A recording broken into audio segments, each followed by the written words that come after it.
Hey, welcome everybody to the We Fix Pain podcast. This is episode number 13, lucky number 13, and I have my man, my myth, my legend, my colleague, my Fighting Illini, ILL, I colleague, Dr. Matt Leonard. He's a double doctor. He's not an evil doctor. He's a double doctor. You see, he's the team physical therapist for the St. Louis Cardinals. He is also a practicing sports chiropractor. Doc, welcome to the podcast. Thanks, Dino. It's great to reconnect. I think the last time we were around each other is the last time Illinois football was good and relevant. So it's nice to see them back on the map. We're reconnecting this year because they're 7-1, baby. Yes, that's right. Yeah, it's pretty exciting. But I think each week you just take nothing for granted and just hope it continues. No, and I saw an analogy in an article that they're the money ball of college football. How they've recruited, how they put it together and scrapped it together, took some pretty cool engineering, kind of like that first Moneyball team, because today we are talking about baseball injuries, shoulder injuries, and pitching injuries. So I made that work. Right on. Yes, that's the M&M of podcasting right there, right? Flipping it and blending it. Nice segue there, yes. Yes. So let's give you a little bit about Doc's background. He's a major league physical therapist for the St. Louis Cardinals, duly licensed as a physical therapist and doctor of chiropractor.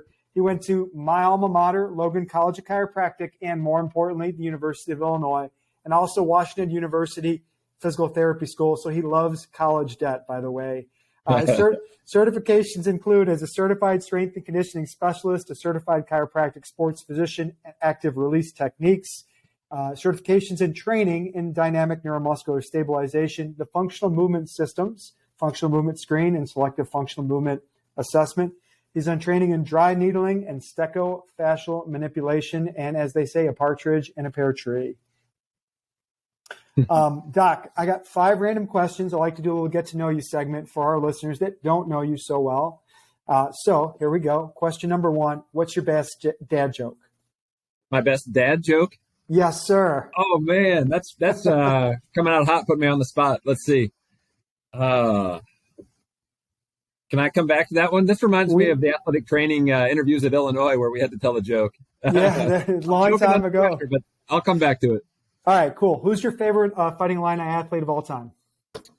As a kid, I really liked Kendall Gill, basketball player. He had that left-handed tomahawk dunk. I thought that was pretty smooth. And then, so I'd say him. The team that went to the Final Four down here in St. Louis was really cool too, with Darren Williams and D. Brown. But that was an awesome team. On the basketball side, some pretty legendary players and pretty memorable moments there.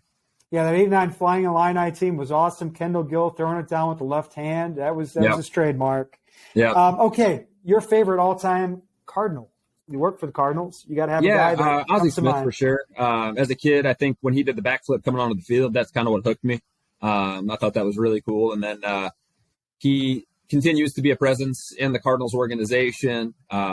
He did an event where he kind of fielded some ground balls with some people on the field the other day, and someone asked him if he could still do the flip, and his response was not intentionally. So I thought that was pretty good. But he's a great ambassador for baseball and for the Cardinals. So he remains my favorite. Yeah, it's hard to argue against Ozzie, man. The range, the arm, the charisma, all of that. And then the backflip, right? Right. All right. Your personal, you've had a lot of accomplishments, a pretty nice career. You've worked with some great mentors and some great experiences.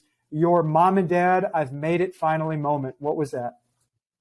I would say opening day of this year was really special.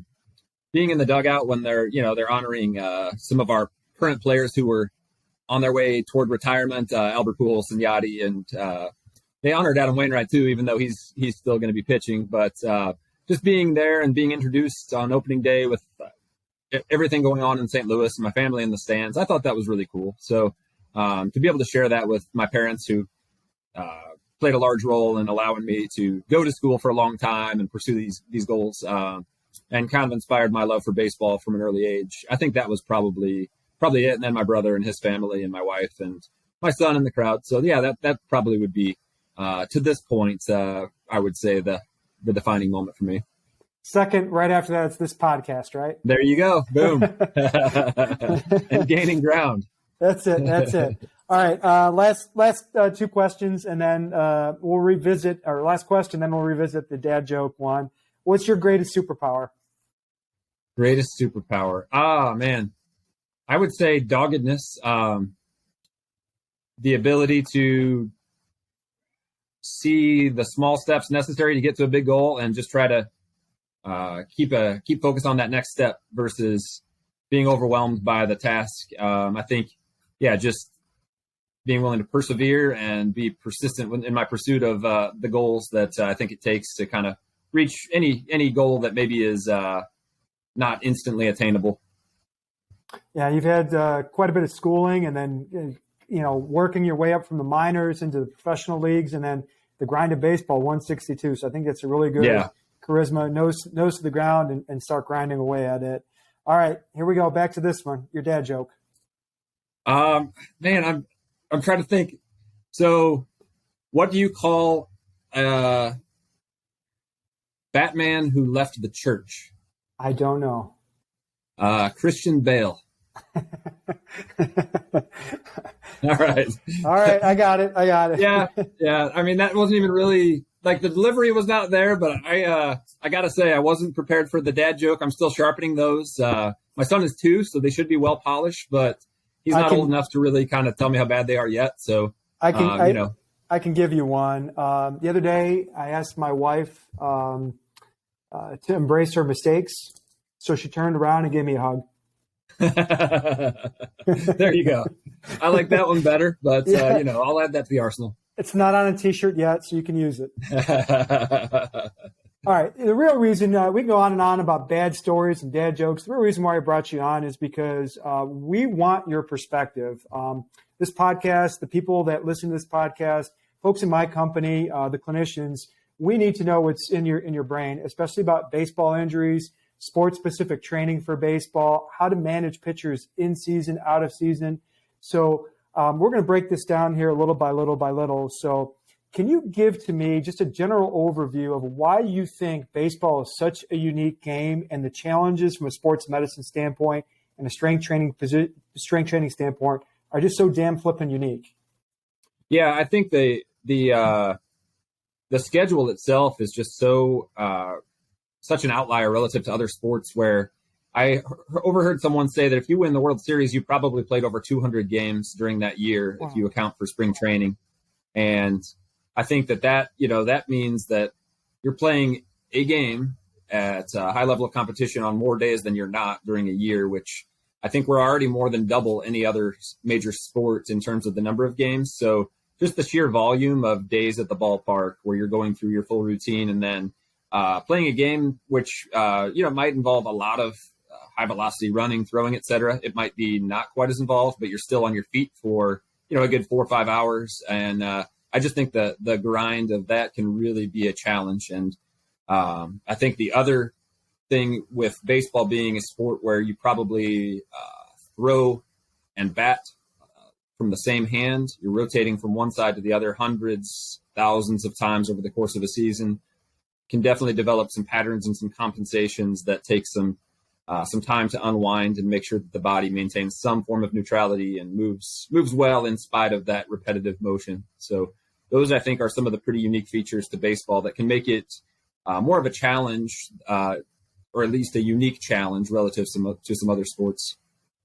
Yeah, I 100% concur, man. Like 100 at-bats is like what you're being charted for, but how many practice swings, preseason swings, how many, warm-up tosses. So, yeah, the asymmetry and the length of time, man, it really makes this such a unique, challenging activity. Yep. So that leads us to our second follow-up question. What types of injuries do we see in baseball players? Let's start with the position players, and we'll end with the throwers. What do we see in our position players as a result of long seasons, asymmetrical patterns? Yeah, short of the trauma that sometimes being hit by a pitch can induce, or collisions at the bases may, sometimes you'll see sprained ankle running the bases on the bag or something like that. But just the nature of baseball itself, we see a lot of injuries, or at least need for management of the lumbopelvic region, a lot of athletic pubalgia or sports hernia type symptoms where the athlete has put, the adductors on stretch. They've rotated over and over and over. They may have taken 100 swings before the game. They might have played catch 30, 40, 50 throws. and then they do the same thing tomorrow. And before you know it, they have some kind of persistent soreness around the groin area or up into the lower abdominals. And so making sure that we are keeping things stacked between the rib cage and the pelvis and managing the soft tissue quality between those structures can be a challenge. And it's really just, for hitters, pretty unique to see so much eccentric load on those muscles over time, and it can really build if it's not managed. The other thing would be the wrists. I think the direct compression of the bat on the hammates combined with the whipping nature of a swing can really start to create some response in the tendons around the wrist and thumb. And so those can be difficult to manage once they've become sensitized. So making sure we try to get out ahead of those problems, manage any sign of inflammation that would be beyond our typical response, and just being good with staying ahead of those issues, I think is a big thing. So I'd say for most hitters, some back pain, some hip pain, some soft tissue around the core, and then managing the hands and wrists probably are the biggest things I see. Okay, and then flip the script here. We got the positional players, we got the pitchers. What types of things are we seeing in pitchers? There's the common one that I think folks will jump on, the shoulder and the elbow. And is that what you're seeing, or is that just the significant cases, the Tommy Johns, the UCLs, the rotator cuff, the Labrums? Is that what you're seeing, or is it other things as well in the throwers? Yeah, I think those are the most obvious, with the UCL injury rate in baseball continuing to be a challenge to mitigate or make much headway with. We're definitely seeing some proximal forearm discomfort that could be diagnosed as a flexor strain, a pronator strain, slash some degree of an epicondylitis, or even an injury there to the ligament. So that's definitely something we're always, I think, managing to some degree with the players. And the shoulder is kind of the linchpin, I think, for mitigating the stress on the forearm. So we have a very specific arm care program that does involve a lot of shoulder, scapular, rib cage exercises and things to try to make sure that the foundational shoulder proximal structure is in a good spot and ready to move through a good range of motion and try to reduce some of the stress down the chain into the forearm. So we definitely see over the course of a season, pitchers come up with a sore shoulder. They may continue pitching, but it's definitely something we try to manage on the fly and make sure it doesn't become a bigger issue. The other thing that we're seeing a lot of in baseball is the femoroacetabular impingement. It seems to be happening quite a bit in the trail leg or the drive leg. And over time, they just start to lose some hip internal rotation and start to impinge some structures in the hip. And usually with some rehab addressing any instability throughout the lumbopelvic area, making sure they have good postural control. Those things can help manage the symptom. But in some guys who have either a symptom they ignored for a while and pitched through, or some type of a deeper issue, we do see some guys wind up needing something to address that back hip. And it's the posterior leg, right? So it has been pretty frequently. It does tend to happen at times on the land leg, but we are seeing it quite a bit on that leg that they're driving off of. Is it a product of what you're seeing in the rear leg, extension, internal rotation? They're lacking that internal rotation. And as a result, do you also see something in the kinetic chain? Like you notice that folks that have that labral issue or that Tommy John issue, you also will start tracking a chain. You're like, something's wrong in the back hip. Can you tie those two together? Yeah, there's definitely a link there. There are also guys who defy explanation where they move really, really well. And you think this guy's kind of the prototype for mechanics and for how a pitcher should be built, et cetera. And they still wind up with some issues, but definitely working on the oblique slings and making sure that we are addressing anything along the chain is probably our first line of defense, and really something we try to maintain in all athletes before they would ever have any type of an injury. So the challenge can be sometimes in this world, players may arrive from an organization where we've never met the player and he might already be 30 years old. So there might be some pre-existing issues we're trying to unwind that can be a challenge, and definitely want to look at the proximal structures and the link between hip, shoulder, all the way down to the feet, and make sure that we are trying to take the full kinetic chain into account versus simply treating the area where they feel some discomfort. So local treatment's always going to be a part of the equation, partially for athlete buy-in, but I think the big thing is trying to create the changes in the whole system that we would consider optimal for health and performance. So that begs the question, what tools, lenses of evaluation, or little tricks have you learned or seen to assess the chain? I think we all get honed in chiro school and maybe PT school as well. At least when I was going through the athletic training program in Illinois, we were never trained how to assess the chain, and that's our mentors never learned it. We never learned it as a result. And I've kind of over the years met mentors and stumbled upon assessment tools and strategies, and I've gotten better and better, refined it to say that, your elbow problem is really a hip problem, and I need to focus down there. That's driving the chain. Yeah, I can do this, like you said, for buy-in, but what have you learned to say, and what tools and strategies do you use to tease out what parts of the kinetic chain need manual therapy, manipulation, stability? What lenses are you looking through? Sure. Yeah. So I think there needs to be some global assessment that you're consistent with, that you trust your ability to see abnormalities, asymmetries, et cetera, that you think may be problematic. So the selective functional movement assessment might be an example where you're looking at global movement patterns, the multi-segmental rotation, the toe touch, the global extension. And those things, then, if you break them down into their components, can identify maybe joints that aren't quite doing what they need to do from a range of motion standpoint, and then kind of going down a pathway of resolving any mobility dysfunctions or stability issues that are kind of maybe the root cause of those deficiencies.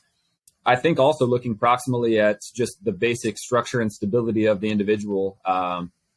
Been looking at like the infrasternal angle and trying to determine maybe guys' predisposition toward the inhalation or exhalation postures, and the way that can drive things above and below in the hips and through the shoulder complex, and you're making through what they're that in correlation to the ability to pressurize, control the torso by creating intra-abdominal pressure. Yes, 100%. Gotcha. And I think, yeah. So for our listeners here, who, I'm gonna back up here one second, and one of the foundational principles of dynamic neuromuscular stabilization is being able to maintain rigidity through the abdominal cage.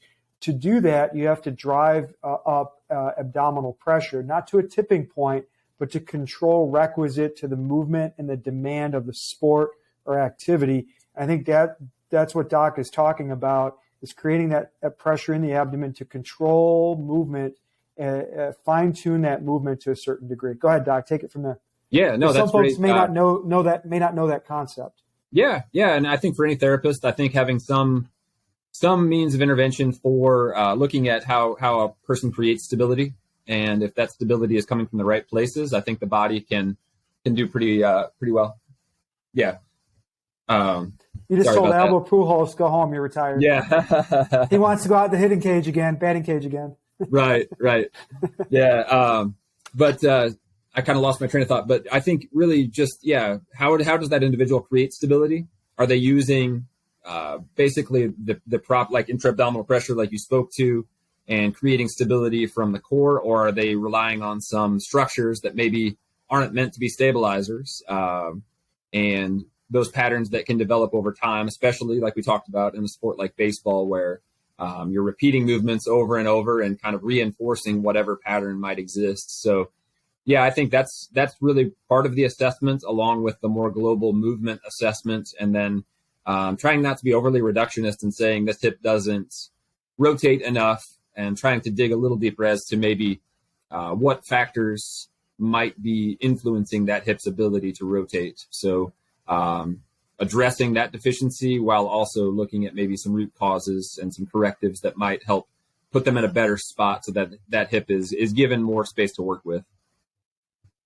Do you ever get worried or concerned because of the nature of baseball, both mindset, culture of the game, that when you start tinkering with something inadvertently, it'll open up a Pandora's box? Like, let's just say the patient improves in extension and internal rotation, but can't use it, can't control it. They go out and pitch, and they're all over the map. Their velocity is great. You know, the ball is zinging out of their arm, but at the same token in time, performance go down. How do you navigate that slippery slope between physically we can make you better, but is that physical improvement always going to translate into performance? Right. Yeah. And I think the athletes we work with are great compensators, and they've been probably in a certain pattern for years, if not decades. And so we always want to be careful that we are making changes that are driven by a change in performance. Maybe their command is diminished, or they are losing some velocity on a pitch, or they are struggling getting to a certain pitch in the batter's box. So we're trying to match up maybe their complaints with what we might see on a video assessment of a swing when they're feeling great, or a pitch when they're feeling great, versus maybe a current video that shows some limitation in some component of the chain while they're not performing at the level that they're accustomed to. So I think the big thing there too is collaboration with coaches who, I'm not teaching a guy how to hit. I'm just trying to make sure the body can do what it needs to do for them to hit in the way that they and the hitting coaches feel is their best approach. So collaboration there is a big key, and we never want to suggest changes that we think might adversely influence or be some type of range of motion they'd have difficulty controlling.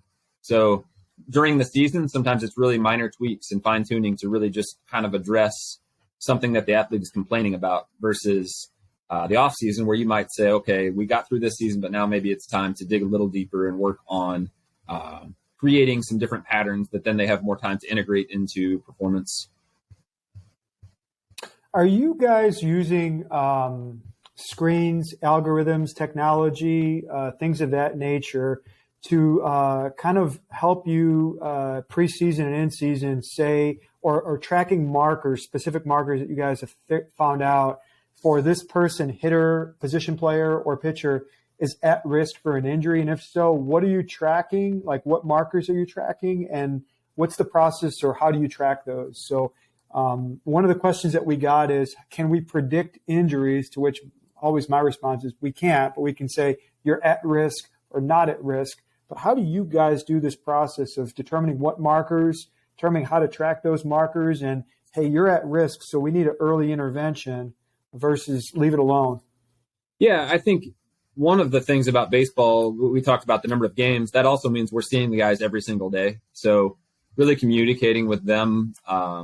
Most athletes at this level are pretty in tune with their body. So I think the most important thing is just open dialogue with the athlete on how they're feeling on a given day or over a period of time, days, weeks, etc. And most guys are pretty forthright with little things they might be noticing that I think can be big indicators, whether it's some stiffness in their back that might precede an oblique injury, or something in their ankle that might lead to something up into the hip. So usually if we have good communication with the athlete, I think that's priority number one, so that we can address any of their perceived limitations and make sure that it matches kind of what we're seeing with our assessments.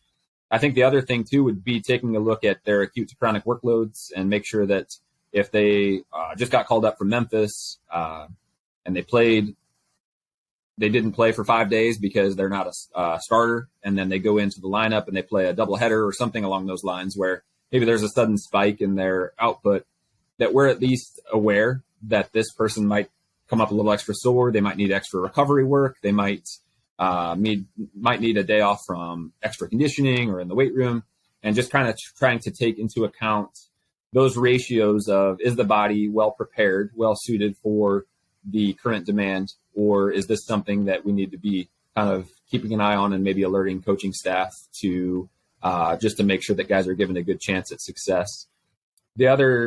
Athletes can wear things that give us some information.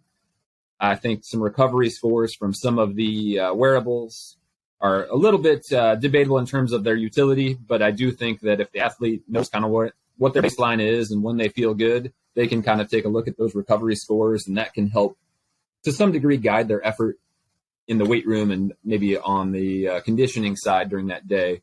I don't think anyone's ever going to sit out of a game because they have a low HRV or something like that, but they may choose more recovery-based interventions prior to a game. So those are the best things, I think, from that standpoint. And then we really emphasize having a baseline on our athletes of some fundamental measures of strength, power, range of motion, et cetera, that we can quickly access and identify any deviations that might kind of precede an injury. So say an athlete has lost 20 degrees of shoulder flexion since March, and it's the middle of June, we might be digging deeper into that to try to identify where that's coming from and what we need to do to alleviate that limitation. Even if that athlete is not complaining of anything, we're still getting our hands on them pretty routinely where we can start to see some of those things creep in maybe before an injury would be a consideration, or ideally we would get to it before it really manifested as something bigger. So it sounds like a couple variables: load management, especially the ratio, how much you've done versus your chronic workload. And if you're seeing a really big spike in a short amount of time, we're monitoring that. Sounds like there's a couple strength measurements you guys are tracking in season. If I'm not mistaken, what measures would those be? Is it, 0 to home? Is it, our home to first base, your sprint time? Like, what measures would those be? Yeah, I think pretty commonly in baseball, you'll see grip strength as a good measure of upper quarter stability strength, and can also be used as a readiness measure.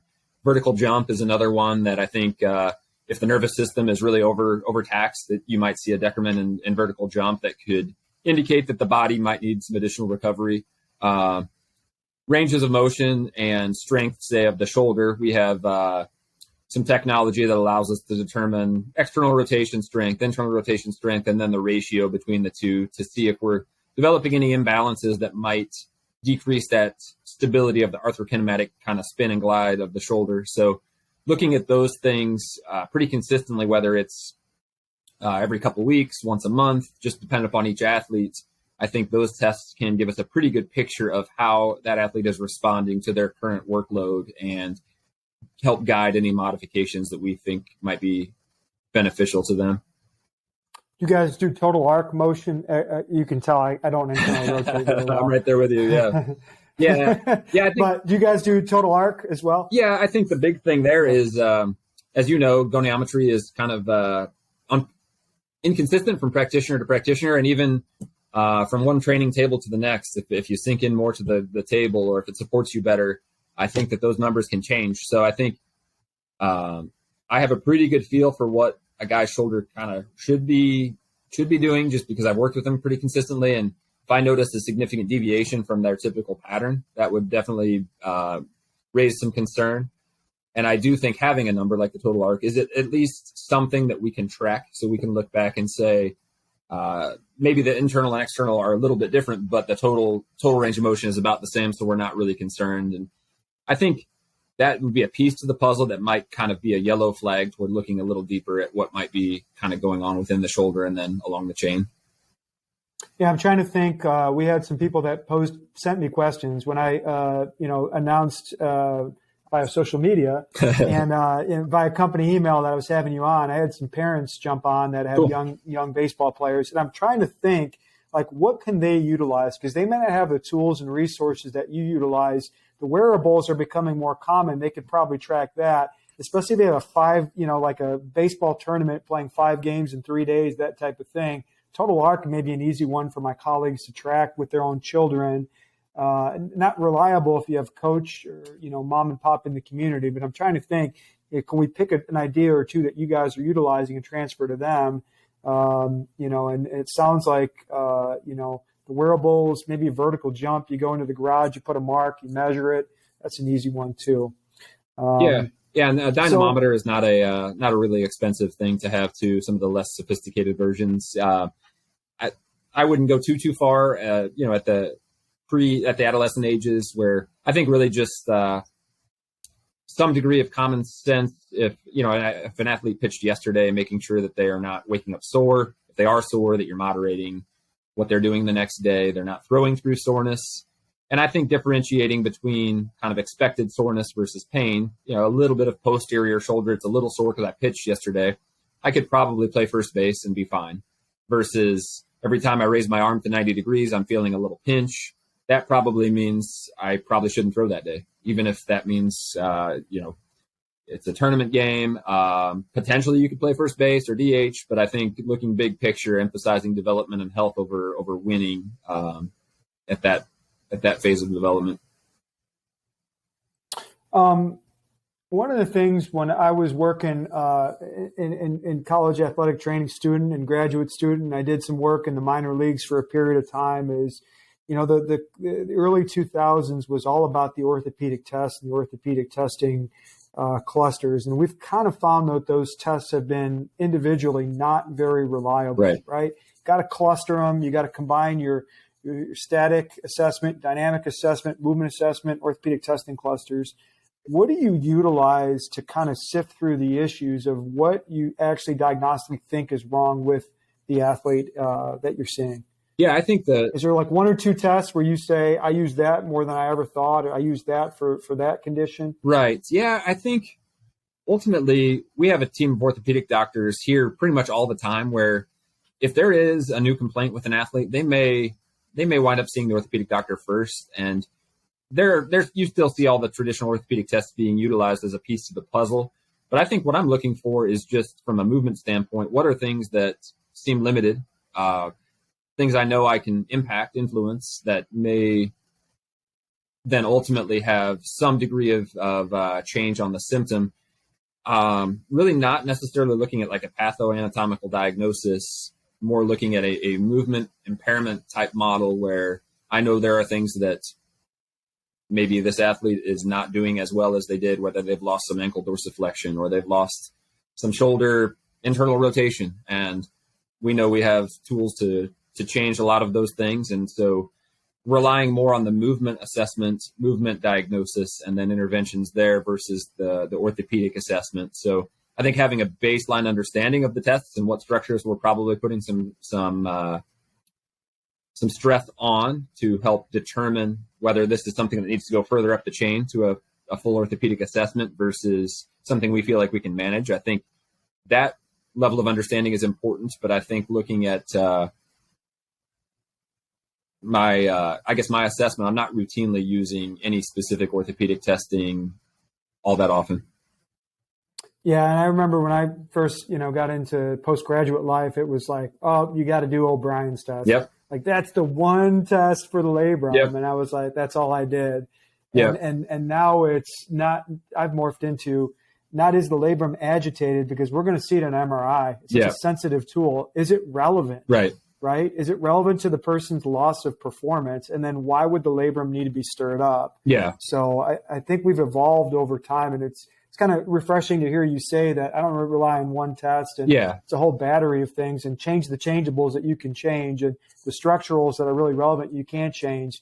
Phone a friend, right? Yeah, like you have a great group of friends around. So yeah, no doubt. And we probably took practical exams where we were sweating bullets trying to remember like all the proper names associated with those tests. And I think at the end of the day, really ultimately understanding the anatomy and what structures might be pinched or stretched during a certain test, and then looking deeper at those tissues, I think is probably a more effective approach versus trying to come up with a medical, an orthopedic diagnosis based upon, like you said, some things that might be incidental findings almost versus something that is actually incidentalomas.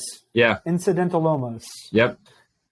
Yeah. Yep. I had an orthopedic surgeon on the podcast last, and he made sure numerous times he said the word BARF, baseless application of radiological findings, and vomit, victim of modern imaging technologies, aka Norman Kettner, to me several times. And I was like, that's the first time I heard an orthopedist ever say that. Yeah. Thank you. So I think there's, it's to some degree refreshing to hear that, because I think we see it in practice every day that things don't always match up. And I think we always try to keep things very positive versus dwelling on radiological findings that may or may not be necessarily involved with what's going on. So you've got a athlete on the table, position player, and then, or a pitcher, A and the B. And I remember one of the podcasts our mentor, Brett Winchester, did. He was talking to P. Michael Leahy, and he was talking about money moves. Like if you do these specific moves, you're likely to get some form of clinical benefit. Do you have any money things, clinical pearls from a manual therapy and a rehab standpoint that you just keep going back to, that consistently work, that produce the results that you're looking for pre-treatment versus a post-treatment audit? Yeah, I think for most guys, taking a look at, like we had mentioned before, the infrasternal angle, taking a look at hip and shoulder, internal rotation, external rotation, and then determining the best means at improving the rotation within those joints, and then also the stability in the lumbopelvic area. So I would say from a manipulation standpoint, pretty commonly going to manipulate the TL junction in these guys who rotate so much to make sure we have good mobility there. Managing stress in the CT junction as well. The act of throwing, we see a lot of neural tension, a lot of guys that develop things around. Older? Yes. Older, median? All of the above. Sometimes up around the brachial plexus, so it can manifest as a variety of things. But we'll see tightness around like subclavius, pec minor, et cetera. So getting in there and making sure that the anterior shoulder structures have good length to them, so that the scap can upwardly rotate and posterior tilt without feeling like it's being held up. And then some good nerve glides and things like that to make sure that everything from a neurological standpoint is sliding well for the athlete. And then really from there, some corrective exercises. I really like rolling patterns to try to get some good cross sling activation. Find that there's pretty significant changes in hip and shoulder ranges of motion if we apply those appropriately. So that's something that probably most guys are going to start with some rolling and some proximal stability type exercises before we get into. You're taking that from the SFMA playbook, or you're taking that from the DNS playbook with the rolling patterns? Kind of combination. Yeah. Utilizing like a kettlebell arm bar into some rolling that helps try to drive internal rotation of different portions of the movement, external rotation in other areas, and really just trying to match the exercise with the athlete based upon their presentation. I think that goes a long way with most guys getting their body ready to rotate, and then making sure that they have really good mobility through their T-spine, because they're going to go into the cage right after I'm done with them and maybe take 100 swings. So making sure everything is moving well to prepare them for that task, I think is kind of usually my first order of business. One of the concerns for me and my population, Doc, I'm in Austin, Texas, and I've practiced in Missouri, I've practiced in Illinois, I spent time as a graduate student in Indiana, and then being around the Midwest, doing tournaments as an athletic trainer in Wisconsin, Michigan, Iowa, several states. I have never, ever, ever seen a one sport dominant state like Texas. People are hyper competitive, baseball only, basketball only, football only. That's all they do. And as a result of that, I've seen way more cumulative stress, cumulative trauma injuries, and burnout in children and kids as a result. So we're in November. World Series is still going on. Fall baseball here in Texas, it's still 70 degrees. Sorry, you can hate me later. Is still going on. We're getting into our off season. Take me through, if you're designing an off-season program for A, the major leaguer, what would it be like? And then B, our youth athletes, if you had to talk to parents to talk about an off-season program for our youth baseball players, what would that look like? So yeah, let's sure. do the major league first. What are you doing for an off-season program? Yeah, I think the big thing is initially a needs assessment for the pro athlete on things that maybe they felt during the season went really well, and then things that maybe they felt they lacked, whether it was I just didn't quite have the recovery I was looking for, or the cardio, or I feel like I just need a little extra, whatever that might be from a power standpoint, a little extra whip, a little extra drive off the back leg. So getting their feedback on what they feel like they need, and then kind of reconciling that with what we see from our assessment, where they may have started with a 35-inch vertical jump, and over the course of the season, it got down to 28, 29. And so we know that maybe is that from a common power standpoint, where you see it drop that drastically? It can. About a 20% drop. Okay. Yeah. Sometimes they're transient, though, just based upon fatigue. We may see that 2 days later, it's back to pretty well that baseline. But we also know that the training schedule, especially during the end of the season, is put on the back burner to some degree if we're in pursuit of a World Series. most guys are still going to try to get 2 good workouts in a week, regardless of what's going on the field. So it's rare to see a big drop. But I would say going into the off season, then identifying areas that we think could really provide a meaningful benefit on the field the following spring, versus just maybe more of a cookie cutter or generic program that has a bunch of trap bar deadlifting and maybe some squatting, because that's what people do. Not that those exercises in and of themselves are bad, but I think figuring out, does this athlete need more strength, or do they have plenty of strength to succeed at the highest level, and maybe they need more power, more speed, different training emphases that I think can help drive individualized programming for those guys. So I think there are definitely things that are common between athletes. With pitchers, we want them to keep up shoulder stability exercises and make sure that on days where maybe they're getting a full body workout, we're also incorporating some specific arm care type exercises that we know are pretty good for keeping good shoulder stability and not allowing any weakness to creep in before they are going to resume throwing. So the pitchers might take anywhere from a couple weeks to a month off from throwing before they're going to start playing catch.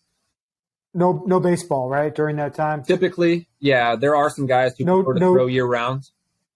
No towel drills either. Yeah, no towel drills. Sometimes they'll do those things. It really is individualized. And guys, typically, if they're feeling pretty good, they're going to stick to whatever routine that is. If they're a throw every day guy, they may keep that up. If they're a guy who takes a month off, they're probably going to do that. If they have a year where maybe they didn't feel great, they might look at reworking some things.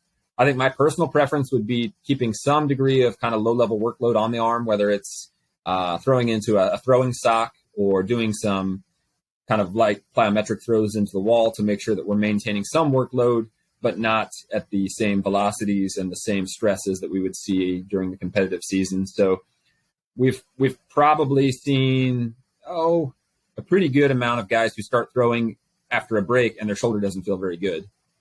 Where guys, I think, who keep doing some things and stay active through that off season are going to have less of that initial soreness period that they work through.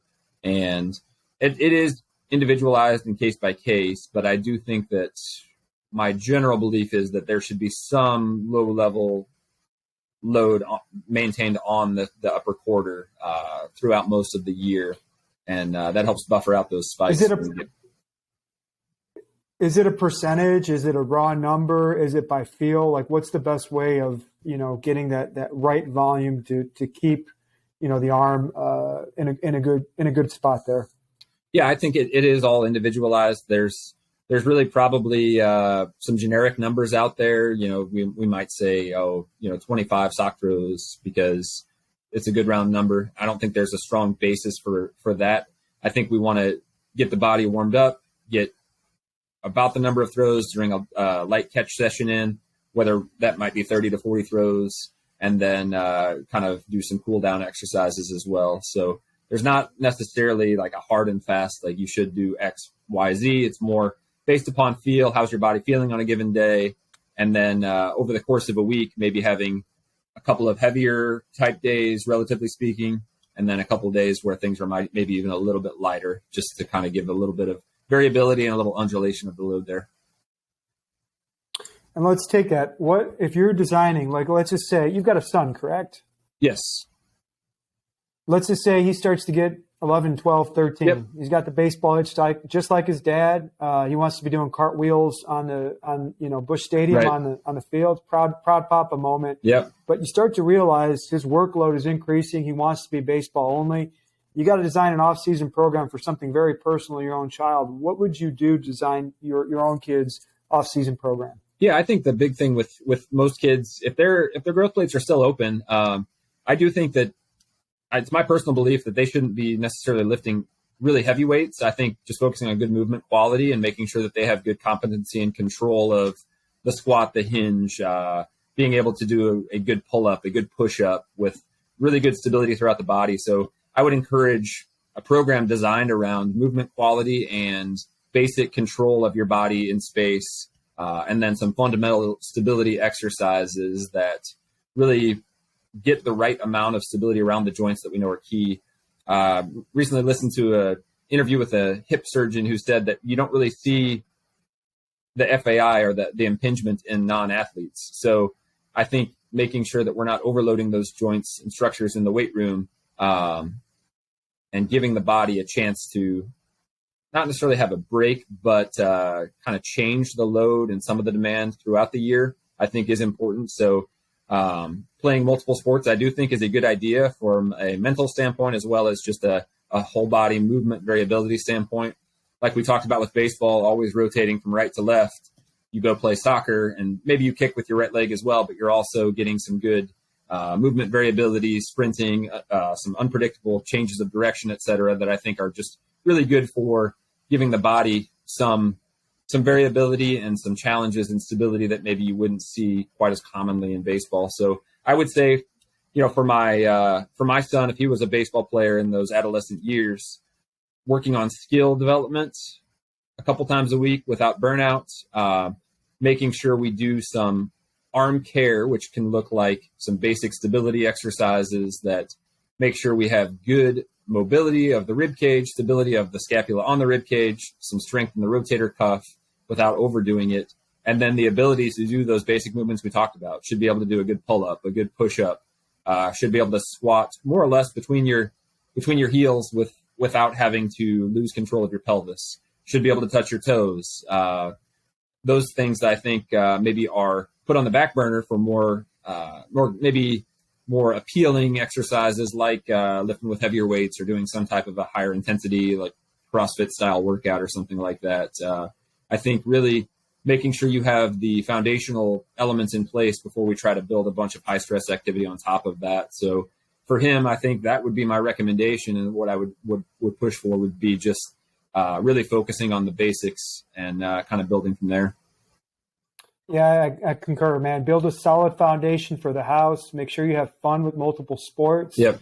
Once they have a solid foundation, I think we do it wrong here in the United States. We start with sport-specific skills, and we regress to general athletic skills when we should teach control of body weight, general athleticism, and then progress up the tree. Yeah. And with the advent of youth sports, it's a lot of push for same movement, same sports skills over and over and over and over again. It's a foundation on a house of cards ready to topple is what I tell people. Yeah. I actually, today I spoke with one of our athletes who throws 100 plus miles an hour about his because I had a feeling we would talk about this. And he said he didn't pitch until he was in high school. He played center field and shortstop.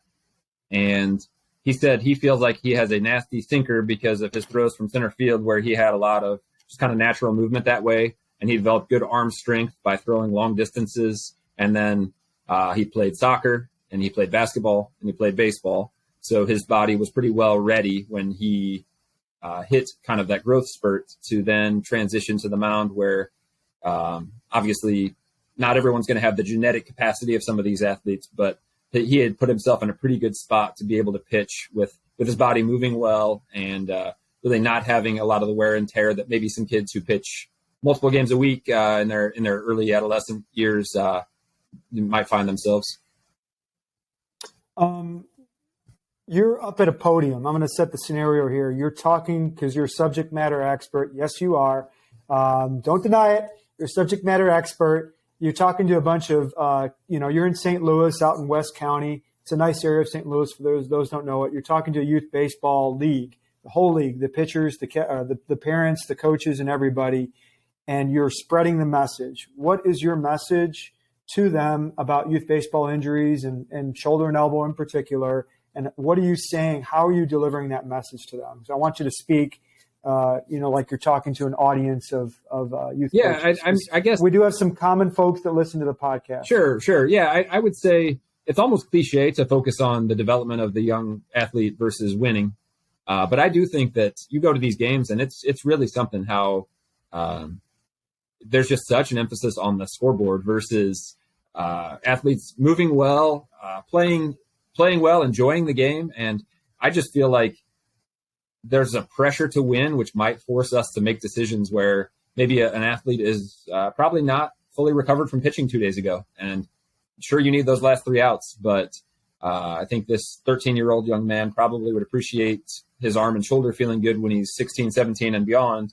And probably it's worthy of giving someone else the ball at that moment to try to close it out for the team for a variety of reasons. So I really think that, and it may be unrealistic, and I'll probably find this as my son gets older, but re-emphasizing the amount of, the championship rings that you see these kids getting every weekend for being the national champions of Bellflower, Illinois, because they won a 12U tournament. It's really, I think, caused kids to maybe want to win so they can put it on social media, like a cool Instagram picture, versus really keeping it in perspective and realizing that I think a lot of us played youth sports and have good memories from it and all of that. But I think at the end of the day, the experience itself, playing with your friends, some wins, some losses, etc., is much more important than really just pushing, the physical boundaries to a point where we're seeing, Tommy John and kids who are maybe 14, 15 years old, where really that was never a thing in the past. And there has to be some explanation for it. And I think a large part of it is probably just the push to win and push workloads beyond maybe what the body is capable of recovering from at that age, when the body is still skeletally somewhat immature and still developing some of the stability that we'll have later in life. So I think that might be the biggest thing, is just taking a step back and looking at maybe what it's become, and refocusing on maybe the fun aspects of playing a youth sport versus just always playing for a prize. Yeah, and I think in baseball, I think there's a statistic: the starting pitcher of the Little League World Series winning team, they don't end up pitching in Major League Baseball. Usually, it's burned out with an arm injury, and they've tracked that year over year over year over year, and many of them don't end up making it to the pros. Yeah. There was also a study done recently, and I think it looked at Danish soccer players, football players, and they tracked the kids that got into the club system, single sport soccer players only, and they predicted would they end up playing in professional sports. And single sport specialization at an early age did not predict the ability to play a professional sport as an adult. So to your point, they were great at one thing, and either they burned out or they stayed great at one thing, or everybody else developed these adjunct skills that were much more beneficial to being to being successful later as an adult. So yeah, to your point too, there's some data behind that as well. For sure. Yeah. And I think it's great that kids have these big goals and all of that. But like you said, most of the guys I work with here that have reached the highest level of baseball probably did not necessarily pitch at that age. And if they did, it was, it was controlled and managed. And then as the body is more ready, that's when they transition more toward that as their exclusive kind of task on the field. So, yep. We're going to finish with 2 rapid fire questions. Then we're going to break it down. You can let people know how to find you if they have questions about this podcast. Yep. So your 3 best tips to develop bat speed. What would those be? Yeah, I would say, bat speed. Looking at probably strength profile, like what is my foundational strength? Do I have a good amount of skeletal muscle mass relative to my frame? So if I'm a young kid, I'm not necessarily looking to gain a bunch of weight. That'll probably happen thanks to Mother Nature over those teenage years. But I do think increasing your strength through a dedicated, consistent weight program, including body weight, that can be weight training, just using your own body weight, developing your power. Got a lot of mass to move these days, man. Yeah. Thank you for telling me that. Too many euros. I hear you. Yeah. I think looking at power, so some jump training, some med ball throws, some things like that, finding a good coach who can make sure that those things are done properly, that can really improve rotational power.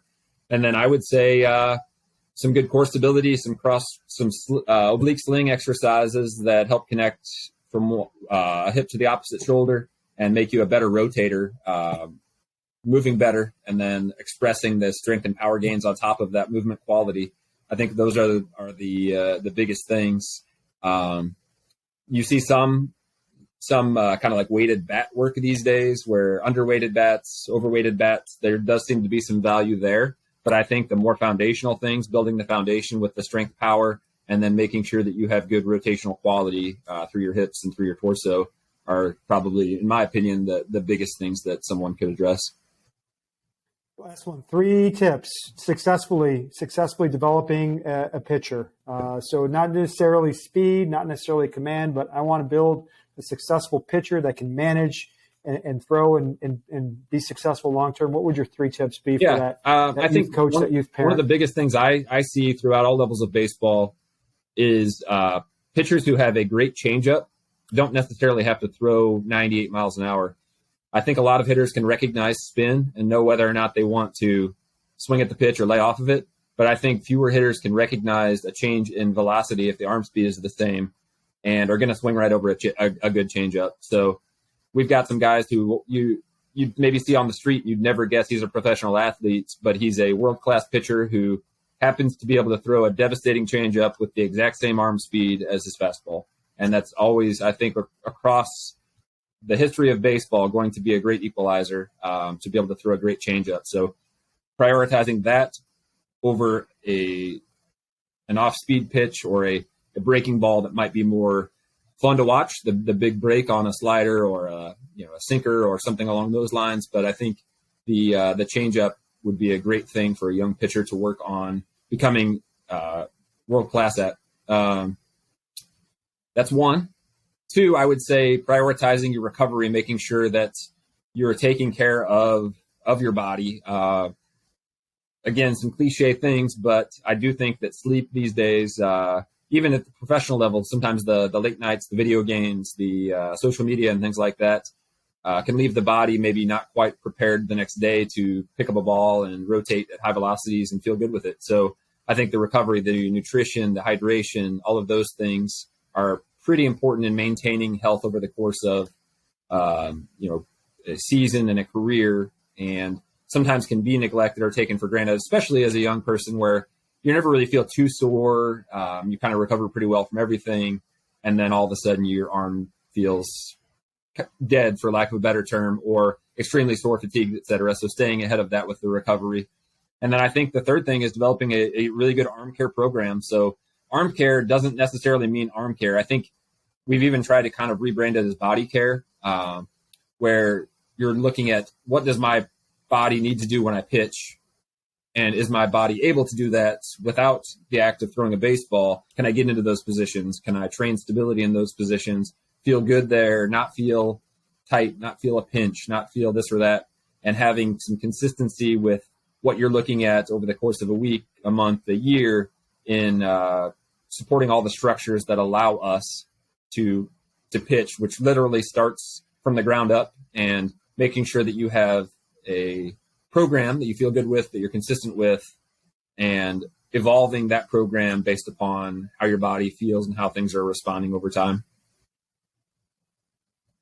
So we got the big 3 there. We got the changeup, the recovery and sleep, the LeBron James thing. That's his best recovery tool is sleep. Yep. That's kind of what he said. And then the last one is a good arm body care, not arm care. Yeah, body care. Body care, body care program, because it is a chain and it works as a chain, and everything is leveraged at the point of release.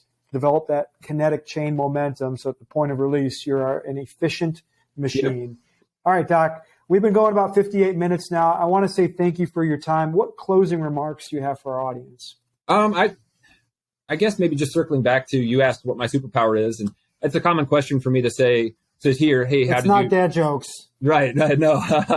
How'd you land this job? And I think it just kind of circles back to, if you have a big goal, what's the roadmap look like to get there? And it's not like something that's going to happen overnight for a young athlete to get to college baseball, to get to pro baseball, for a young practitioner to get to professional sports.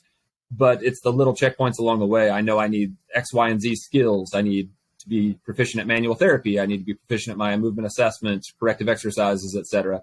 And really making sure that you're being as constant as possible in pursuit of those goals while maintaining some balance and happiness in your life. I think looking back, we all probably have moments or periods of time where we feel like we probably didn't work real efficiently toward our goal. But I think over time, if that trend is pushing you in that right direction.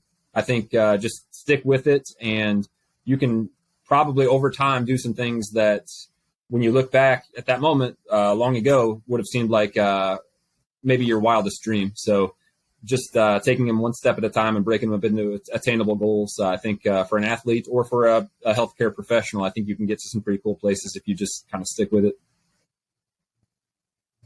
Thanks for that message too, because that was one of the things that I did not ask is how you ended up in this place. So I appreciate you knocking that question out for me as well.